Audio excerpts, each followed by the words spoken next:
selalu akan menjadi sasaran. Ayo kita berdoa, Rabbana la taj'alna fitnatan lil ladzina kafaru waghfir lana Rabbana innaka antal azizul hakim. Ampunilah kami wahai Rabb kami, kerana kita terlalu banyak dosa, banyak kesalahan, banyak kelalaian. Jangan lupa para jamaah hafizakumullah, untuk selalu kita berdoa dengan ini. Sesungguhnya fitnatuddin hari ini sudah mengglobal, ya. Bukan hanya fitnah itu apabila anak kita dikirim ke luar negara. Okey, kita sudah nampak ini anak-anak kita dahulu tahun 60-an 70-an kita bawa ke Amerika, ke UK. Bila balik mungkin ada yang berubah kepada yang negatif, yang asalnya Muslim, Melayu, kemudian mungkin kalau tidak murtad pun tidak kisah dengan agama. Itu fitnah.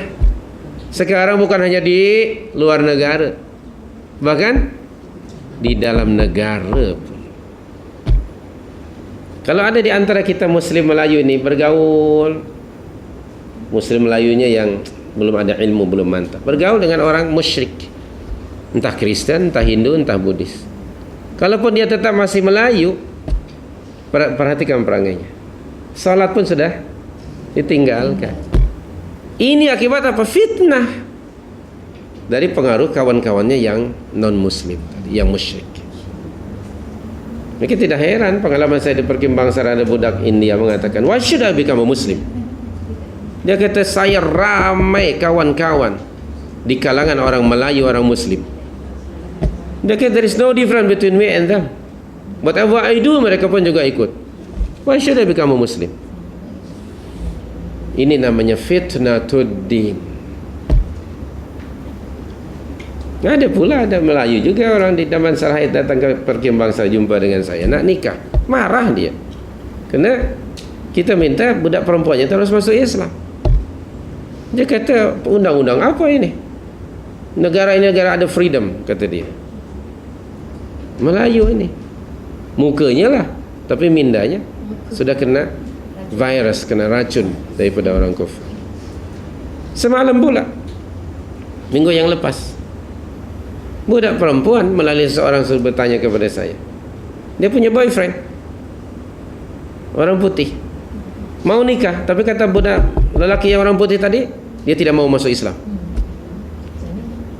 Kata budak perempuan itu, yeah, you are right, because I don't find any ayat Al-Quran yang mengharamkan perempuan Muslim nikah dengan orang kafir. Dibantainya emaknya, kata anaknya, mana dalam Al-Quran mak? Emak dengan anak 5x7. So emaknya pun tidak tahu Al-Quran, hanya Melayu. Saya kata, mana bapaknya? Oh, rupanya mereka bercerai ayah dan emaknya. Emaknya emak tunggal, ayahnya tunggul.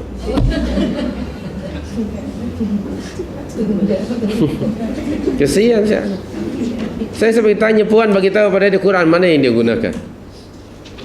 Dalam Al-Quran segala-galanya ada, dan saya bagi ayat. Ini fitnatuddin. Banyak fitnah macam-macam.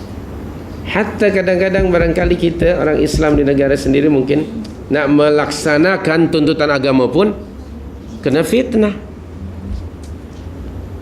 Pada hari Rabu yang lepas baru saya sampai kepada saya dari ejek ke sebuah masjid. Saya kata, mana tak dengar suara Isya ni, azan Isya.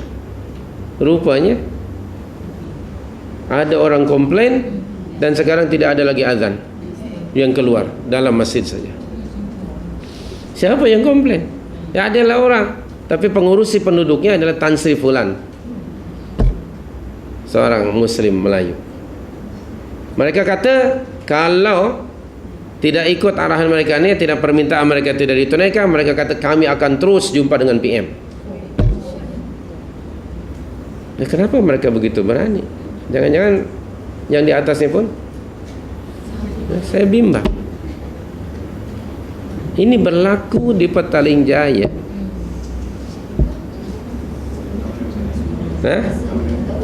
Kat mana? Malu saya menyebutnya. Sebenarnya dalam pagar UIA.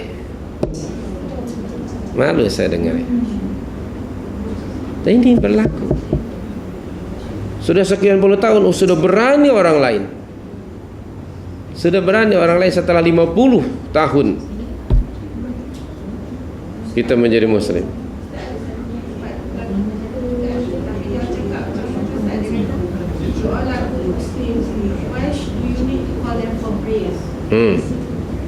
Ya, isunya bukan itu. Memang itu adalah firman dari Allah. Azan itu. Azan itu untuk menyuruh orang untuk salat di syariat. Okay, they don't have right to interfere.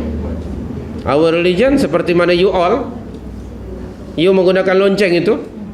Kalau you are the good Christian, no need pakai lonceng segala-galanya. Bukan begitu? Boleh saja kita nak menjawab. Kenapa begitu? If you ikut, kita apa lagi? Azan maknanya nida, seruan. Allahu Akbar, Allahu Akbar, maksud dilaungkan keesaan Allah. Kalau umat Islam sendiri rasa inferiority complex nak melaungkan hanya dengan seorang non muslim macam itu, di sign up dengan seorang ketua persatuan pendudukannya yang muslim. Heran, aneh bin pelik. Dalam negara sendiri fitnatuddin sudah berlaku. Sampai ke peringkat nanti di kalangan nih orang munafik, you salat sendiri-sendiri aja, you tak payahlah nak mengajar ai suruh sembahyang segala macam, nak ajak ai sembahyang. Dah lah, masing-masing saja. Kubur kita pun lain-lain. Fitnatuddin, macam-macam fitnah berlaku. Hanya orang yang dirahmati oleh Allah yang dapat melihat semua bentuk fitnah ini. Bagi kebanyakan orang, dia kata fitnah apa? Kita hidup senang, boleh makan berapa kali semau kita. Dia hanya sekedar himmatuhum butunuhum, kata Rasulullah. Himmah mereka, keinginannya hanya untuk perut. Na'udzubillah min dzalik. Kebanyakan orang berfikir hanya setakat itu, kecuali orang yang dirahmati oleh Allah. Jadi kita merasa fear dengan fitnatuddin. Ini asyaddu minal qatli, lebih teruk daripada pembunuhan. Sebab kenapa? Mereka akan terus menjadikan kamu sasaran dan akan mencairkan akidah kamu itu.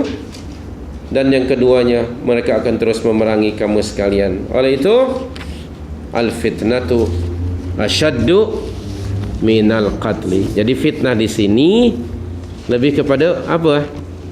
Fitnah agama ke ataupun fitnah fizikal di sini? Fitnah agama. So wal fitnatu asyaddu minal qatl.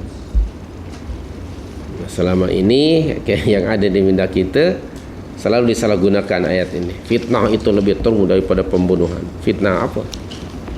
Al-qatlu. Di sini bermakna ialah asyirku wal kufru.